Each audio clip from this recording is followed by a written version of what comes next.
Мен Өтешова Жаңылсын Боранбай қызы. Осыдан 10 жыл бұрын өте жас едім. Оқу бітірген шағым, тұрмыс құрғаныма 1 жыл жұмыс жасап, жүгіріп жүрген жас балғын шағым. 2008 жылы өте ауыр күн болды. Кешкісін ауырдым, бірақ ешқандай скорый ештеңе шақырмадым. Таңертең тұрған кезде құлап, ішімде 35 апталық нәресте болған. 6 күннен кейін барып есімді жисам, жан-жағым бәрі аппақ, ауруханада жатқанын сездім.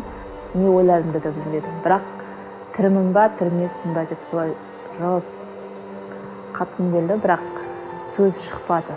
Медбикелер қасымда жүгіріп келіп маған сіздің ұлыңыз бар деп фотосын түсіріп әкелген. Бірақ мен сенбедім, білмеймін, мен өзім андай ауыр халде жатқасын, мынау өтірік шығар, мүмкін мені алдап тұрған шығар. Ол да 2 ай бойына ана мен бала орталығында жатқан.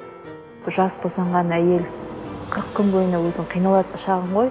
Оның үстіне бас сүйегіне зақым келсе, барлығына мұқтаж болып жүрсем, тұрсам. Содан бері міне 10 жыл өтті.